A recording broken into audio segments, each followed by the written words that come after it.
ہدف حاصل کرنے کے لیے دھمکی دی جائے گی تو وہ ایران کے لیے قابل قبول نہیں ہے. پہلی بات تو یہ ہے کہ پہلے وہ افسودہ یورینیم آپ کو پتا کتنا بڑا سینسٹیو ایشو بنا ہوا تھا, اس کو ہم نے لینا ہے جیسے ان کے باپ کا مال تھا وہ. اس کے اوپر ہفتوں کنٹروورسی چلتی رہی. پھر انہوں نے نیا پنگا کیا, انہوں نے کہا ہم نے خارق کا جو جزیرہ ہے اس کو قبضے میں لینا ہے. اس کے لیے آپ کو پتا ہے کہ پوری دنیا سے میرینز اکٹھے بھی کیے گئے تھے, کوئی 11,000 کے قریب. پھر اب وہ یہ کہہ رہے ہیں کہ ہم اس پہاڑی پر حملہ کریں گے جہاں پر یہ ساری تنصیبات لگی ہوئی ہیں. میں یہ پوچھنا چاہتا ہوں کہ کسی بھی خود مختار آزاد ملک کے خلاف اس قسم کے اگریشن کی اجازت دنیا کے کون سے قانون کے تحت ہے؟ یہ خدشہ کہ ایران نیوکلیر پاور بننا چاہتا ہے is not good enough pretext بغیر کسی ایویڈنس کے, جبکہ IAEA کے انسپیکٹرز 3 مرتبہ کی انسپیکشن کے بعد یہ ثابت کر چکے ہوں کہ ایران اس طرف سفر کا بھی آغاز نہیں کیا اس نے جہاں الٹیمیٹلی اب ایٹم بم بناتے ہیں. بخاری صاحب, یہ جو جارڈن پر ایران کی جانب سے اٹیک کیا گیا ہے, کیا یہ اب اس بات کو اسٹیبلش کرتا جا رہا ہے کہ ایران جو ہے وہ خطے میں ایک ریجنل پاور بن رہا ہے, ایک ملٹری مائٹ بن کر ابھر رہا ہے, اور اب وہ صرف اپنا دفاع کے لیے ڈیفینسو نہیں ہوگا بلکہ جہاں جہاں انہیں اٹیک کرنا ہوگا, اور پھر جو امریکہ کے اندر تذبذب پایا جا رہا ہے اس جنگ کو لے کر, وہ ایران اس کو ریئلائز کرتا ہے اور they know that they are in advantageous position even militarily right now. دیکھیے سائرہ, یہ سٹیٹڈ پوزیشن ہے ایران کی کہ جس بھی ملک کے اڈے ہمارے خلاف استعمال ہوں گے ہم اس کو ریٹیلیٹری ایکٹ کرنے کا رائٹ رکھتے ہیں. آپ مجھے بتائیے کہ دنیا کے کس قانون سے اس موقف کے اندر کوئی خرابی ہے؟ یعنی جارڈن میں امریکہ کے طیارے اڑے, ایران کی اینٹ سے اینٹ بجا دے, وہ ٹھیک ہے, لیکن اگر ایران ریئیکٹ کرے جو کہ اس کی سٹیٹڈ پالیسی ہے, اس پر بڑی تکلیف ہے ٹرمپ صاحب کو یا میڈیا کو. میں کہنا یہ چاہتا ہوں کہ ایک تو ہمارے سامنے وہ پالیسی ہے امریکہ کی جو ٹرمپ پیش کرتے ہیں, جو پیٹ ہیگزٹ پیش کرتا ہے, جو مارکو روبیو پیش کرتے ہیں. یہ تو ایک صہیونی مائنڈ سیٹ ہے. یہ تو میں کہتا ہوں یہ امریکی صہیونیت کی نشانیاں ہیں, اس کے ثبوت ہیں. بالکل. ویسے تو ویسٹرن میڈیا ٹوٹلی یعنی سائلنس ہے, کوئی زبان ہلانے کے لیے تیار نہیں ہے, لیکن کہیں نہ کہیں سے کچھ آوازیں اٹھ رہی ہیں جس سے یہ پتہ چلتا ہے کہ ٹرمپ کی کیا پوزیشن ہے, امریکہ اس جنگ میں کہاں کھڑا ہے. میں اگر آپ مجھے اجازت دیں گی تو میں مختصراً کچھ وہ میڈیا کی رپورٹس جو آوازیں اٹھ رہی ہیں اس کی طرف اشارہ کرنا چاہوں گا. NBC کی report, NBC is a very reliable credible media in امریکہ. وہ یہ کہتے ہیں کہ خطے میں امریکی ہتھیاروں کے ذخیرے خطرناک حد تک کم ہو گئے ہیں اور امریکہ کو مجبوراً حکمت عملی تبدیل کرنی پڑی ہے, اور یہ اناؤنس کیا, یہ اعلان کیا ہے انہوں نے کہ اب ہم ایران کی طرف سے آنے والے ہر ڈرون اور ہر میزائل کو راستے میں روکنے کے لیے میزائل فائر نہیں کریں گے. یہ کوئی فیور نہیں ہے ایران کو, اس لیے کہ وہ ان کے پاس جو میزائلوں کے ذخیرے تھے وہ ایگزاسٹ ہو گئے ہوئے ہیں. یہ NBC کی رپورٹ ہے, اور وہ یہ کہتے ہیں کہ اب امریکہ جو ہے وہ پریشان ہے اس بات سے کہ اگر یہ سلسلہ اسی طرح جاری رہا تو ہم کہاں کھڑے ہیں, کیونکہ میزائل آنے میں ہفتوں نہیں مہینوں لگیں گے, یہ ہوا سے اڑ کے تھوڑی آ جائیں گے. ایک بات. اس کے بعد جناب اٹلانٹک, یہ بھی ایک بہت ہی ریلائبل میگزین ہے امریکہ کا, وہ یہ کہتا ہے کہ امریکہ یعنی ٹرمپ کو سیاسی اور عسکری بیان میں یعنی جو صورتحال ہے, ٹرمپ نے امریکہ کو ایک مشکل ترین صورتحال میں دھکیل دیا ہے. انٹرنیشنل کی رپورٹ کہتی ہے کہ جنگ کو مختصر قرار دیا گیا تھا کہ یہ ہم 3 دن میں جیت لیں گے, وہ اب امریکہ اور ٹرمپ دونوں کے گلے پڑی ہوئی ہے. دوسری بات میں کہہ رہے ہیں کہ ہلاکتوں میں اضافہ اور اسلحے کے ذخائر میں جو کمی ہوئی ہے اور ایندھن کی جو قیمتیں بڑھ گئی ہیں, اس نے وائٹ ہاؤس کے اوپر پریشر بڑھا دیا ہے. That means there is another pressure building up on Trump. Guardian اخبار یہ کہتا ہے کہ امریکی حملوں کی معطلی جو ہے کہ ہم ڈرونز کو اب راستے میں تباہ کرنے کی اسٹریٹجی چینج کر رہے ہیں, یہ عکاسی کرتی ہے کہ واشنگٹن صرف فوجی اعتبار سے اپنے اہداف حاصل نہیں کر سکتا. آپ مجھے یہ بتائیے, ایک طرف تو یہ ہو رہا ہے, دوسری طرف بے پناہ لوگوں نے پہلے بھی استعفے دیے تھے بڑی بڑی سینئر پوزیشن کے اوپر. اب ایک اور سینئر یعنی سیکورٹی اہلکار ہیں جن کا نام ہے مارک روز نیبلوم, وہ یہ کہتے ہیں کہ ایران کے خلاف جنگ کو انہوں نے دیوانگی قرار دے دیا ہے. یہ اندر کی ایڈمنسٹریشن کی آوازیں ہیں. وہ نیشنل سیکورٹی کا جو ادارہ ہے اس کا وہ سربراہ تھا. آپ مجھے بتائیے یہ کہ ٹرمپ کو اگر آپ اندرونی پریشرز کے اعتبار سے بھی دیکھیں تو کافی گلے میں ان کے رسی جو ہے وہ لٹکتی دکھائی دے رہی ہے, in the sense that there is a lot of pressure building up within. بالکل ٹھیک ہے. بخاری صاحب, ڈونلڈ ٹرمپ میں اور آپ اس کے عوام کی بات کر چکے ہیں کہ عوام کا کیا رد عمل ہے ایران عراق وار کے بارے میں. تو کہنے کا مطلب یہ ہے Trump is under tremendous pressure from within. جی بالکل ٹھیک ہے بخاری صاحب, لیکن اس کے باوجود ڈونلڈ ٹرمپ یہ کہہ رہے ہیں کہ ایران کی جانب سے جو اردن میں سرپرائز اٹیک کیا گیا اس کے خلاف سخت جواب دیا جائے گا. تو بخاری صاحب, آپ کو کیا لگ رہا ہے کہ یہ معاملہ صرف ایسکلیشن کی طرف ہی جائے گا؟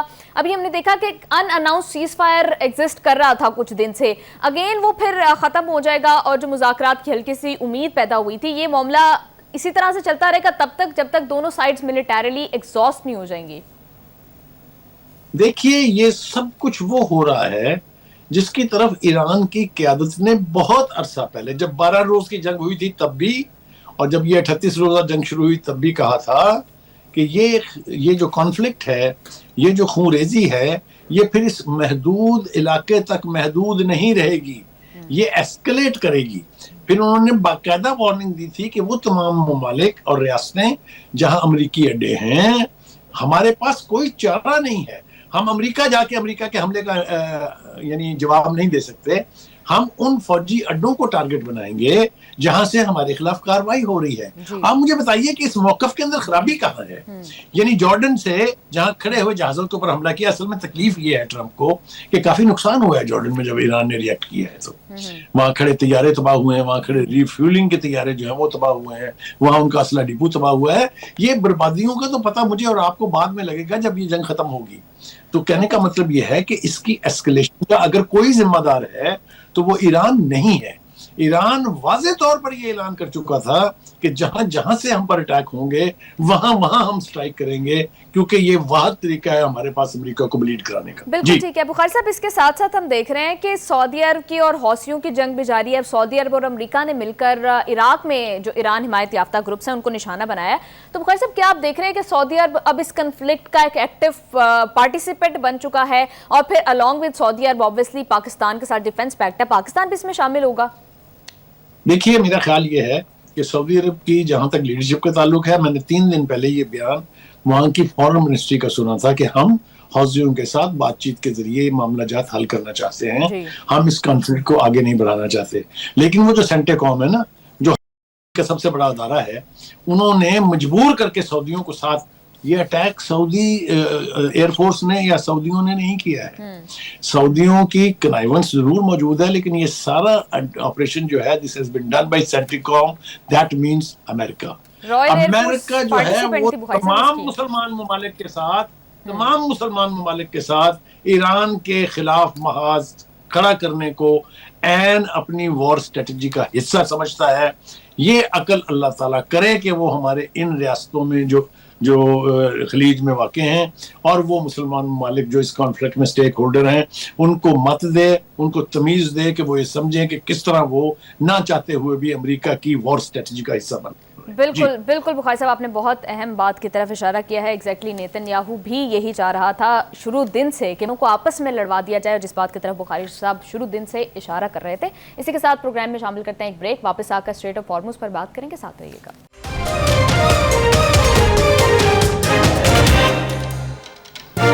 ویلکم بیک ٹو دا شو. بخاری صاحب, عمان کے ساتھ ایران کی کافی دیر سے مذاکرات اور بات چیت چل رہی تھی, اسٹریٹ آف ہارمز پر ایک مشترکہ انتظام بنانے کی بات ہو رہی تھی, لیکن عمان کی جانب سے جو تجویز دی گئی ہے ایران نے اسے کیٹاگوریکلی ریجیکٹ کر دیا ہے. تو کیا ایران اب سوللی اس پوری اسٹریٹ کو کنٹرول کرنے جا رہا ہے؟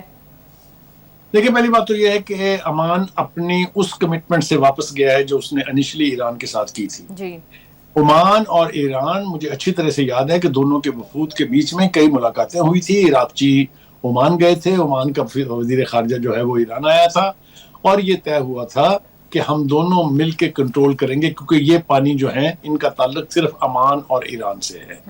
ایران کے پاس چونکہ زیادہ بڑا علاقہ ہے, اس لیے ایران کی ایک ہی خواہش تھی, وہ یہ کہ کہیں ایک نیا راستہ نکالنے کی کوشش نہ کی جائے جو امریکہ بڑے عرصے سے کر رہا تھا. اب اس نے اس میں شدت آئی ہے اور سعودی عرب وغیرہ جیسے ممالک سے انہوں نے عمان کے اوپر پریشر ڈال کے ایک نیا راستہ سمیت ایک اسٹریٹجی بنائی تھی کہ جی تمام خطے کے ممالک جو ہیں وہ مل کے ابنائے حرمز کو کنٹرول کریں گے. Why should they? کیا ان جو پانی ہے سمندروں کے ان کے اوپر ایران پارٹنر ہے؟ کیا عمان پارٹنر ہے؟ یعنی وہ تو اپنے علاقے کے پانیوں کے اوپر خود مختاری جاری رکھیں لیکن ان کے پانیوں کے اوپر ان سب کو شامل کیا جانا چاہیے. بھائی کیوں کیا جانا چاہیے؟ تو عمان جو ہے it has back track from its original commitment. That is why یہ جو نیا آئیڈیا فلوٹ کیا ہے کٹسی دا یونائٹڈ اسٹیٹ، کٹسی ٹرمپ، کٹسی پیٹ ہیگزٹ کہ ایک نیا راستہ جنوبی علاقے میں بنا لیا جائے تاکہ یہ محتاجی ختم ہو. ایران کے لیے this is unacceptable, this should be unacceptable. وہ یہ نہیں ہونے دے گا. اسی لیے اس نے جو یہ تجاویز پیش کی گئی تھی عمان کی طرف سے ان کو یکسر مسترد کر دیا ہے کیونکہ یہ ایک اور سازش ہے ایران اور عمان کو آپس میں بڑھانے کی. دونوں ملکوں کی قیادت کو وزڈم کا مظاہرہ کرنا چاہیے اور امریکہ کے ہاتھوں میں جو دیگر ممالک کے ساتھ مل کے یہاں ایک نئی سازش جو ہے ایجاد کرنا چاہ رہا ہے اس کو سبورٹ کرنا چاہیے، اس کوشش کو ناکام بنانا چاہیے، ورنہ فائدہ تو کسی کا نہیں ہوگا، نقصان سب کا ہو جائے گا.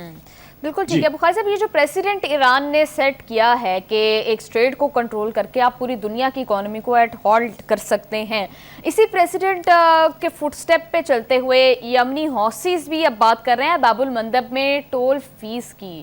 اس کو کس طرح سے دیکھتے ہیں؟ دنیا کے انرجی مارکیٹ پر کیا اثرات پڑتے دیکھ رہے ہیں؟ Saira let us be honest, کیا یہ دھمکی آج سے 3 مہینے پہلے نہیں دی گئی تھی کہ اگر آپ نے آبنائے حرمز میں ایران کی ناکہ بندی ختم نہ کی یا ایران کے اس رائٹ کو اپنے یعنی تسلیم نہ کیا تو پھر باب المندب بھی بند کر دیا جائے گا؟ یہ سڈن ڈیولپمنٹ نہیں ہے، یہ سٹیٹڈ پوزیشن ہے حوثیز کی بھی اور ایران کی بھی. اب آپ مجھے بتائیے کہ ایک طرف تو حوثیوں کی بندرگاہوں کے اوپر ہو رہے ہوں حملے جی اور وہ اپنا رائٹ آف ڈیفنس بھی استعمال نہ کریں، اور دوسری بات یہ ہے کہ جو پہلے کے جو اس طرح کے واٹر ویز ہیں جس کا میں نے پہلے بھی ذکر کیا، چاہے وہ پناما ہے، چاہے وہ سویز ہے، چاہے وہ ملاکا اسٹریٹس ہیں، وہاں تو پیسے دیتے ہوئے تکلیف کسی کو نہیں ہوتی.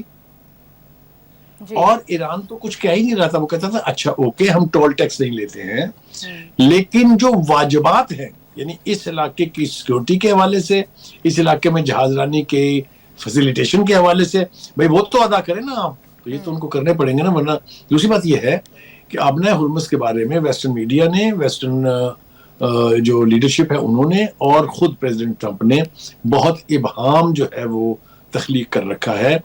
ان کی ناکہ بندی چاہے 400 کلومیٹر دور ایران کے پانیوں سے ہو یا ان کا یہ دعویٰ کہ ہمارا کنٹرول مکمل ہے is nothing but absolute nonsense. بالکل ٹھیک ہے. بخاری صاحب چائنا کی جانب سے بخاری صاحب چائنا کے حوالے سے 2 خبریں آ رہی ہیں. ایک تو یہ کہ وہ ریکویسٹ کر رہے ہیں حوثیوں سے کہ سیف پیسج پرووائڈ کیا جائے چینی جو جہاز ہیں ان کو باب المندب کے اندر. بخاری صاحب کیا یہ ربر سٹامپ کرتی ہے اس بات کو کہ حوثیوں کا کنٹرول ہے باب المندب کے اوپر؟ دیکھیے پہلی بات تو یہ ہے کہ انہوں نے نہ صرف ریکویسٹ کیا بلکہ حوثیوں نے اس کو آنر بھی کیا ہے. 6 جہاز جو ہیں وہ چائنا کا آئل لے کے وہاں سے گزر چکے ہیں. پہلی بات تو یہ ہے کہ میرا علاقہ، میرے حصے کے پانی، اگر آپ مجھ سے پوچھیں اجازت لیں میں جو مرضی رعایت آپ کو دے دوں، لیکن اگر مجھے آپ یہ کہیں کہ آپ یہاں سے پیچھے ہٹ جائیں، آپ مامے نہیں ہیں اس جگہ کے، یہاں ہم فیصلہ کریں گے، یہ ایک دوسری صورتحال ہے. بالکل ٹھیک آپ کی آبزرویشن اور انٹرپریٹیشن ہے کہ چائنا نے یہ ثابت کر دیا ہے کہ اس علاقے کے اوپر حوثیوں کا کنٹرول بالکل ٹھیک ہے. It's a very excellent interpretation of the situation. اور ایک بات میں آپ کو بتاؤں، اگر حوثی اس بات پہ تل گئے تو دنیا کی پہلے تو 27% ٹریڈ جو ہے وہ افیکٹ ہوئی ہے نا آبنائے حرمز سے. 47% of the whole world's trade will come to a halt اگر باب المندب بھی بند ہو جاتا ہے. اور I tell you یہ میں ذمہ داری کے ساتھ اسٹیٹ کر رہا ہوں کہ حوثیز جو بھی کچھ کہیں گے ان کا جتنا مرضی نقصان ہو جائے. آپ کو یاد ہوگا سنا کے اوپر جو اٹیک کیا گیا تھا چند مہینے پہلے، اس نے کتنی بربادی پھیلائی تھی لیکن ایک رتی بھر کمی نہیں آئی اس موقف میں جو حوثیز نے اختیار کر رکھا ہے، تو اس قوم کو بھی آپ ڈرا نہیں سکتے ہیں. تو یہ آپ کو ان کا حق تسلیم کرنا پڑے گا. بخاری صاحب کیا حوثیز میں کیپیسٹی ہے کہ وہ ایران جس طرح سے اسٹریٹ آف ہارموز کو کنٹرول کر رہے ہیں اس طرح سے وہ کر پائیں باب المندب کو کنٹرول؟ دیکھیے 2 باتیں اس کے حوالے سے وضاحت کرنا ضروری ہے. ایک تو یہ کہ جو باب المندب کا علاقہ ہے وہ بہت ہی نیرو اسٹرپ ہے اور اس کے اوپر کمپلیٹ حوثیز کا کنٹرول ہے. ایک بات تو یہ ہے. دوسری بات یہ ہے کہ وہ کہتے ہیں نا کہ ان لو and war all is right. تو جب آپ ان کے اوپر حملہ ہوں گے تو وہ جواب میں جو بھی اقدام کریں گے جو ان کی کیپیسٹی کے اندر ہے اس کو آپ غلط یا ناجائز قرار نہیں دے سکتے. باب المندب کے اوپر اگر امریکہ نے، ویسٹ نے، یا جو اسٹیک ہولڈرز ہیں جیسے سعودی عرب ہے، انہوں نے دیکھیں نا سعودی عرب نے بھی تو ناکہ بندی کر رکھی ہے نا. اگر ان اسٹیک ہولڈرز نے بیٹھ کے آپس میں بات کر کے کسی مسئلے کا حل نکالنے کی بجائے امریکہ کی جنگی جنون کا حصہ بننا ہے تو نقصان تو سب کا ہوگا. بالکل ٹھیک ہے. بخاری صاحب چائنا کے حوالے سے دوسری خبر وہ یہ آ رہی ہے کہ ایران جو ہے وہ چائنا سے کافی ماڈرن قسم کا ڈیفنس سسٹم لینے جا رہا ہے.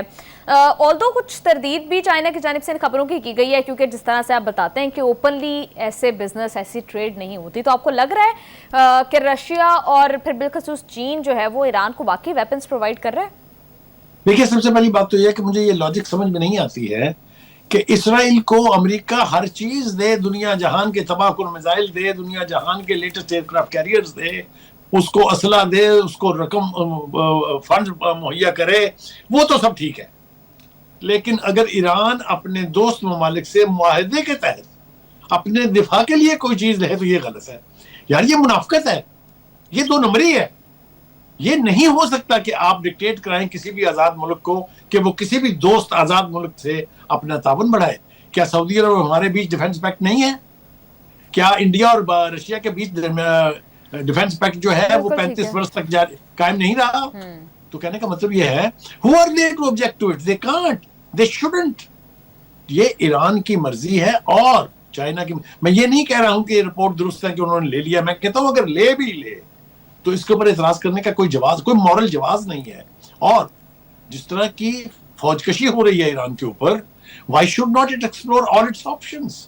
ابھی تک تو اس نے انڈیجنسلی تیار کیے ہوئے جتنے بھی اس کے ہتھیار تھے، چاہے وہ ڈرونز تھے چاہے وہ میزائل تھے، وہ استعمال کر کے ناکو چنے چپوا دیے ہیں امریکہ اور اسرائیل دونوں کو. تو اگر اس کے پاس اس قسم کے ڈیفنس سسٹمز بھی آ گئے، اس کے پاس اگر نئی لاٹ آف میزائلز بھی آ گئے تو امریکہ کا بنے گا کیا؟ یہ تکلیف ہے انہیں اصل میں کہ بغیر کسی ملک کے اسلحہ دیے یہ حال ہے اگر امریکہ ایران کی ریزسٹنس کا.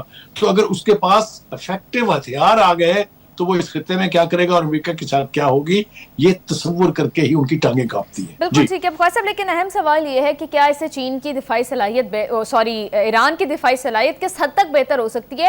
کیونکہ اب تو دنیا میں بہت ماڈرن ٹیکنالوجی آ چکی ہے. S-400 جیسے ڈیفنس سسٹمز ہمارے پاس موجود ہیں. ایسے میں کندھے پر رکھ کر فائر کیے جانے والے جو دفاعی میزائلز ہیں وہ کس حد تک ریلیونٹ ہیں یا کتنے آبسلیٹ ہیں؟ دیکھیے پہلی بات تو یہ ہے، اگین میں آپ کو امریکہ کے ذمہ دار لیڈران کے بیان، امریکہ کا جو میڈیا ہے اس کے بیانات بتاؤں کہ جی چونکہ رشیا اور چائنا ان کو سیٹلائٹ امیجری پرووائڈ کر رہے ہیں، سیٹلائٹ انفارمیشن دے رہے ہیں، اس لیے چن کے ایران ان ٹارگٹس کے اوپر حملے کر رہا ہے. اور تم تو صرف ان کی دی گئی انفارمیشن کو سسٹین نہیں کر سکے، اگر انہوں نے ہتھیار دینے شروع کر دیے تو آپ کا بنے گا کیا؟ اصل پریشانی یہ ہے اور آپ اس پریشانی کو سمجھیں. دیکھیے جو چائنا کے پاس، جو رشیا کے پاس ایئر ڈیفنس سسٹمز ہیں وہ تو دنیا ریکگنائز کرتی ہے ان کو. امریکہ کی بھی مطلب میں کیا لفظ استعمال کروں، اس کی بھی بینڈ بج جاتی ہے جب وہ اس کا تصور کرتا ہے. اگر وہ ایران کے پاس آ جائیں گے تو ذرا سوچئے تو صحیح ایک لمحے کے لیے کہ اس کی جنگی ریزسٹنس جو قوت ہے اس میں کس حد تک اضافہ ہوگا. چین کے پاس جب HQ-9 HQ-10 جیسے ڈیفنس سسٹمز ہیں جو کہ پاکستان بھی استعمال کرتا ہے، اس کی طرف چین کیوں نہیں جا رہا؟ وہ ایران کو کیوں نہیں دیے جا رہے؟ دیکھیے میں آپ کو یہ بتاؤں کہ جب جنگ ہو رہی ہوتی ہے تو اس کے دوران اسلحہ کہاں سے آتا ہے، کہاں سے مہیا ہوتا ہے، کون سے روٹوں سے آتا ہے، یہ سب کچھ جو ہے یہ سیکرٹس ہوتے ہیں. اس وقت کیا چل رہا ہے ایران اور رشیا کے بیچ، کیا چل رہا ہے چائنا اور ایران کے بیچ، یہ کسی کو ایگزیکٹلی معلوم نہیں ہے. یہ سارے اندازے ہیں. میں تو کہوں گا کہ largely it's an American propaganda, لیکن میں اس کو بالکل رول آؤٹ نہیں کر رہا ہوں کہ ایران کے پاس یہ آپشن موجود ہے کہ وہ اپنے ان دوست ممالک کے ساتھ جن کے ساتھ اس کے ملٹری ریلیشنز ہیں ان سے اس قسم کا اسلحہ لے تاکہ ایک مشترکہ دشمن کو دانتوں چنے چبائے جا سکیں. جی بخاری صاحب، نیتن یاہو اس دفعہ دورہ امریکہ پر گئے، فروری کے بعد پہلی ملاقات تھی ان کو صدر ٹرمپ سے، لیکن کچھ خاصی خوشگوار نہیں رہی. ڈونلڈ ٹرمپ جو ہے وہ یہ خود یہ اعتراف کر رہے ہیں کہ نیتن یاہو جو ہے ہمیں وہ جنگ میں پھنسائے رکھنا چاہتا ہے. پھر وہ پکیکس ماؤنٹین کے حوالے سے کہہ رہے تھے ان کے وزٹ سے پہلے ہی کہ میں اس پر ابھی جو ہے وہ اٹیک کرنے کا ارادہ نہیں رکھتا. پھر وہ کہتے ہیں کہ مجھے اسرائیل کی ضرورت نہیں ہے، اس کی انٹیلیجنس رپورٹس کی ضرورت نہیں ہے، آئی نو ایوری تھنگ. پھر جو مظاہرے ہو رہے ہیں تو نیتن یاہو اور ٹرمپ کے درمیان اور پھر امریکہ اور اسرائیل کے درمیان کتنی رفٹ پڑتی دکھائی دے رہی ہے آپ کو؟ پہلی بات تو یہ ہے کہ ٹرمپ کو اس کی انٹیلیجنس ایجنسیز نے یہ یقین دہانی کرا دی ہے کہ پچھلی دفعہ بھی وہ غلط استعمال ہوئے تھے اسرائیل کے نیتن یاہو کے ہاتھوں، وہ ساری انفارمیشن فالس تھی، اور ایک مرتبہ پھر وہ یہ کوشش کرے گا کہ امریکہ کو اس جنگ میں مزید آگے دھکیل دے، جس کے لیے اب ٹرمپ تیار نہیں ہے. میں نے ابتدا میں آپ کو بتایا تھا ٹرمپ کے اوپر کس کس نوعیت کے پریشرز ہیں. ان پریشر کے تحت اس کو وہ پذیرائی بھی نہیں ملی ہے پریزیڈنٹ ٹرمپ سے جو یعنی روایتی طور پہ اس کو ملتی تھی. لہذا دانت نکال کے ہنستے ہوئے ایک تصویر تو ضرور ریلیز ہوئی ہے، لیکن آؤٹ کم اس کے دورے کی کوئی نہیں ہے. اس کے کہنے کے اوپر نہ تو وہ ان پہاڑیوں پر حملہ کرنے جا رہے ہیں اور نہ ہی وہ اس پر اعتماد رکھتے ہیں کہ یہ بات ٹھیک ہے، کیونکہ 2 مرتبہ ہوڈونگ کیا جا چکا ہے امریکن پریزیڈنٹ کو. تیسری مرتبہ غالباً اب اس کے اداروں نے کہا ہوگا کہ بس کرو خدا کے لیے، بہت ہو گئی ہے، سنبھالے نہیں سنبھلے گی صورتحال. جی بالکل ٹھیک کہہ رہے ہیں آپ بخاری صاحب. پروگرام میں ایک بریک شامل کر لیتے ہیں، واپس آ کر ہم اپنے پولیٹیکل میٹرز کے اوپر بات کریں گے. ہمارے ساتھ رہیے گا.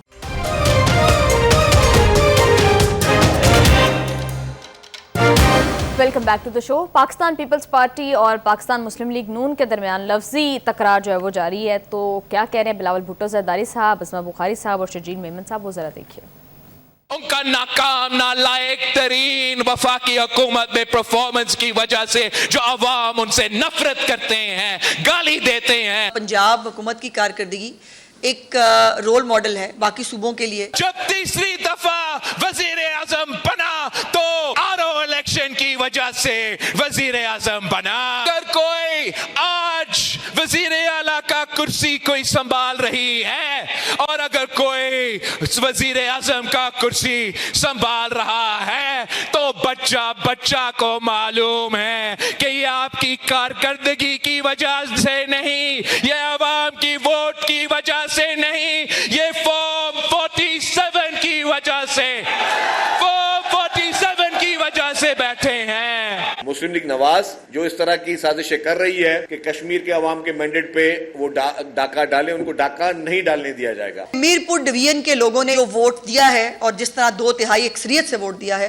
یہی کنٹینیوٹی آپ کو 2 اگست اور 10 اگست کو ملے گی. تو تھوڑا بہت اپنا جو رونا دھونا ہے وہ ان 2 ڈیٹوں کے لیے بھی جو ہے بچا کے رکھ لیں. کہ چیف منسٹر صاحبہ جو کہ خود فارم 47 کے تحت دھاندلی کے ذریعے، خیراتی مینڈیٹ کے ذریعے ان کی چیف منسٹر صاحبہ بیٹھی ہوئی ہیں. نواز شریف بھی چور دروازے سے اقتدار میں آیا، ابھی مریم صاحبہ بھی جو ہے وہ بھی چور دروازے سے اقتدار میں آئی. جب پہلے دفعہ ان کا جماعت کا قائد پنجاب کا وزیر اعلیٰ بنا تو وہ دھاندلی کی وجہ سے اور IJI کا کہانی کی وجہ سے وہ وزیر اعلیٰ کا کرسی سنبھالا. سندھ کے ہسپتالوں میں لوگ علاج کرانے آتے ہیں. اگر ہسپتال اتنے ہی اچھے ہوں تو پھر جو صوبائی وزراء ہیں ان کو دبئی جا کے علاج کرانے پڑتے ہیں. جب ان کی حکومتیں ہٹائی جاتی ہیں تو پھر کیا کہتے ہیں کہ ووٹ کو عزت دو، پھر ان کو ووٹ کی عزت یاد آ جاتی ہے. وہ کیسے کہہ سکتے ہیں کہ دھاندلی نہیں کرتے؟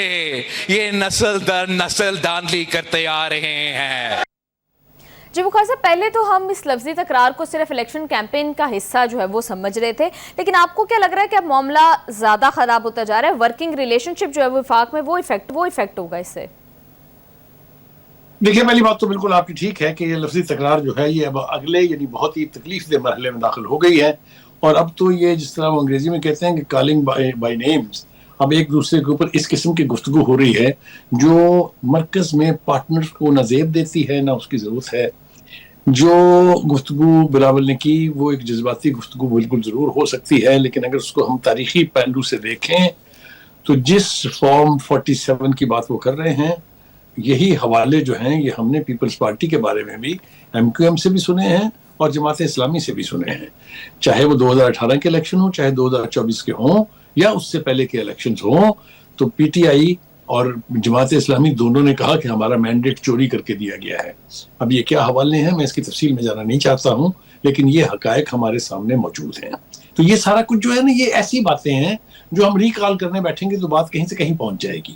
ابھی بھی گلگت بلتستان میں اگر کڈ پرو کرنا ہو تو وہ ٹھیک ہے، تب وہ فارم 47 کے نہیں رہتے ہیں۔ مرکز کے اندر اگر 5 آئینی عہدے لینے ہوں تو وہ فارم 47 نہیں ہے۔ تو کہنے کا مطلب یہ ہے کہ یہ بحث جب چلے گی، اس طرح کے بیان لگیں گے تو دوسری طرف سے بھی اسی طرح کی، میں لفظ کوئی غلط بولنا نہیں چاہتا لیکن اسی لیول کی گفتگو کی جائے گی which is again not good۔ یہ نہ صرف یہ کہ پاکستان کے لیے ٹھیک نہیں ہے، یہ چاہے بلتستان کے الیکشنز ہوں، چاہے آزاد کشمیر کے الیکشنز ہوں، آپ جس بھی حوالے سے اس کو آپ دیکھیں، اس کا نقصان پاکستان کی ریاست کو ہوگا۔ کیا یہ نقصان کرنا دونوں ہی پارٹیوں میں سے کسی ایک کو بھی سوٹ کرتا ہے یا وہ سمجھتے ہیں کہ یہ بالکل ٹھیک ہے؟ تو مجھے پھر ان کی عقلوں کے اوپر میرے سوالیہ نشان اٹھیں گے۔ خدا کے لیے اس وقت جو کچھ آزاد کشمیر میں ہو رہا ہے، جس کے بارے میں کسی شباہت کی ضرورت نہیں ہے کہ ہندوستان چاہتا ہے کہ وہاں پر امن قائم نہ ہو۔ انٹیلیجنس رپورٹس موجود ہیں کہ جو جوائنٹ ایکشن کمیٹی ہے یہ فنڈڈ بھی ہے بائی دا انڈینز، اور انڈین کی خواہش کے اوپر وہ ایک ایسی صورتحال تخلیق کرنا چاہتے ہیں کہ وہاں کا امن بھی اسی طرح برباد ہو جائے جس طرح مقبوضہ کشمیر کا امن برباد ہوا ہے۔ تو میں کہنا یہ چاہتا ہوں کہ بلاول ایک نیشنل لیڈر ہے، بلاول کی پارٹی ایک وقت میں صوبوں کی زنجیر کہی جاتی تھی۔ بالکل آپ بخاری صاحب ٹھیک کہہ رہے ہیں، آلریڈی ملک جو ہے وہ پولرائزیشن کا اور ڈس انٹیگریشن کا شکار ہے، بیان بازی سے جو ہے وہ گریز کرنا چاہیے۔ پروگرام میں شامل کر لیتے ہیں ایک بریک، واپس آ کر سیکیورٹی سچویشن پر بات کریں گے، ساتھ رہیے گا۔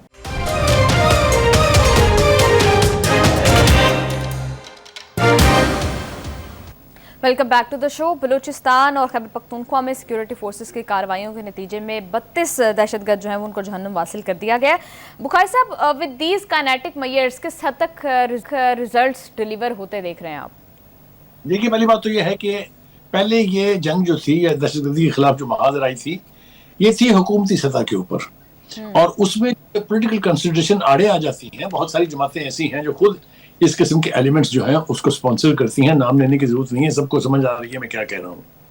لیکن جب سے پہلے ایک کوشش کی گئی تھی نیشنل ایکشن پلان بنا کے مرکز کی سطح پر بھی اور تمام چاروں صوبوں کی سطح پر بھی کہ اس کے اوپر عمل درآمد کریں، سلیپر سیلز ختم کریں، جو لوگ ان کو فنڈنگ کرتے ہیں ان کے خلاف ایکشن لیں، لیکن کسی ایک صوبائی حکومت نے یا مرکز نے اس کے اوپر عمل نہیں کیا ہے۔ الٹیمیٹلی میں بار بار ریفر کرتا ہوں وہ ایک تقریر جو کنونشن سینٹر میں field marshal general Asim Munir نے کی تھی کہ اب ہم ان کو نہیں چھوڑیں گے۔ اب یہ جنگ جو ہے دہشت گردی کے خلاف یہ آ گئی ہے ہاتھ میں لا انفورسز کے اور سیکورٹی اداروں کے، لہٰذا اس میں اب کسی قسم کی گنجائش نہیں ہے۔ لہٰذا آپ نے دیکھا ہوگا کہ اب ایک تو دہشت گردوں کا ٹارگٹ جو ہے وہ یونیفارم لوگ ہیں، لیکن انہی یونیفارم لوگوں نے جانوں کے نذرانے پیش کرنے کے باوجود ان کے خلاف جتنی ایفیکٹو کارروائی کی ہے وہ آپ کے سامنے ہے۔ اب بغیر کوئی جانی نقصان کرائے ہوئے 32 کے قریب دہشت گرد جہنم واصل کیے ہیں، ان کے ٹھکانوں تک پہنچا جا رہا ہے انفارمیشن بیسڈ، جو ہمیں ڈی جی آئی ایس پی آر نے بتایا تھا کہ 1 سال سے کم کے عرصے میں 4200 کے قریب آپریشن کیے گئے جو سارے کے سارے کامیاب تھے۔ ایک بندہ ایسا ہلاک نہیں کیا گیا جس کے کسی وارث نے اونرشپ لی ہو اس کی اور یہ کہا ہو کہ جی یہ ہمارا بندہ جو ہے یا آپ نے ناجائز جو ہے وہ ہلاک کر دیا ہے، ایسا نہیں ہوا۔ اس کا مطلب یہ ہوا کہ جو سلیکٹڈ لوگ ہیں جن کے خلاف انفارمیشن بیسڈ آپریشن ہو رہے ہیں وہ واقعتاً اس قسم کی جو آرگنائزیشنز ہیں جنہیں کالعدم قرار دے دیا گیا ہے، جنہیں باہر کی فنڈنگ حاصل ہے، جنہیں ہندوستان جو ہے اس کی تربیت کی فیسلٹی بھی موجود ہے، ان کے پاسپورٹ پر وہ دنیا بھر میں سفر بھی کرتے ہیں، جو زخمی ہو جاتے ہیں وہ ان کے اسپتالوں میں علاج بھی کراتے ہیں۔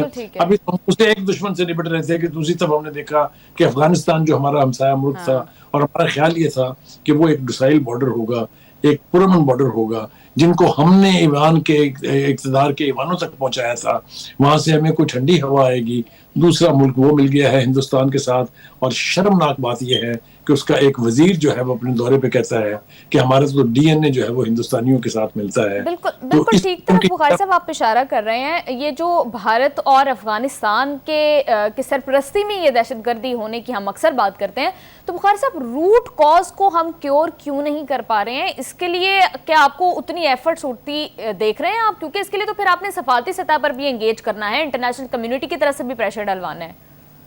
پہلی بات تو یہ ہے کہ انٹرنیشنلی اور جتنے بھی ادارے ہیں، وہ یونائیٹڈ نیشنز ہو یا جو بھی انٹرنیشنل فورمز ہیں، وہاں پر تو ہمارے موقف کو پذیرائی حاصل ہے.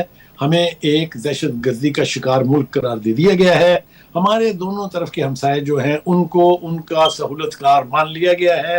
اس کو آپ اپنی ڈپلومیٹک فتح قرار دے دیں تب بھی ٹھیک ہے. آپ دنیا کا ضمیر جاگ گیا ہے، وہ سمجھ رہے ہیں کہ ہو از بیہائنڈ آل دس، یہ کہہ لیں جو بھی کہہ لیں، اس کو پاکستان دہشت گردی کا وکٹم ہے. پاکستان کے ارد گرد کے دونوں ہمسائے دہشت گردی کی سہولت کاری کر رہے ہیں، دہشت گردوں کو فنڈنگ دے رہے ہیں، ان کو اسلحہ دے رہے ہیں. کافی حد تک اس میں قصور جو ہے وہ ہمارے امریکہ جن کے ہم اتحادی ہونے کے دعوے دار ہیں، ان کے اس چھوڑے ہوئے $7 ارب کے اسلحے کا بھی بہت بڑا کنٹریبیوشن ہے جو ان دہشت گردوں کے ہاتھ چڑھ گیا ہے. اس کے باوجود بھی ہم افیکٹولی ان کا کلا کما کر رہے ہیں، چاہے وہ بارڈر کے اس پار ہو چاہے وہ بارڈر کے اس پار ہو. بلوچستان جو متعدد وجہ سے ٹارگٹ تھا، چاہے وہ سی پیک تھا، چاہے وہ گوادر پورٹ تھی، اس کے باوجود بھی اب وہاں پر اس قسم کے خوفناک حملوں میں کافی حد تک کمی آ گئی ہے. اور جس طرح کا ریزالو میں دیکھتا ہوں، مجھے لگتا ہے کہ اس دہشت گردی کے فتنے سے جلد پاکستان کی جان چھوٹنے والی ہے. Absolutely. Thank you sir for your time and for your analysis. اسی کے ساتھ پروگرام کا ٹائم ہو گیا ختم. See you all tomorrow. Take good care of yourself. اللہ حافظ.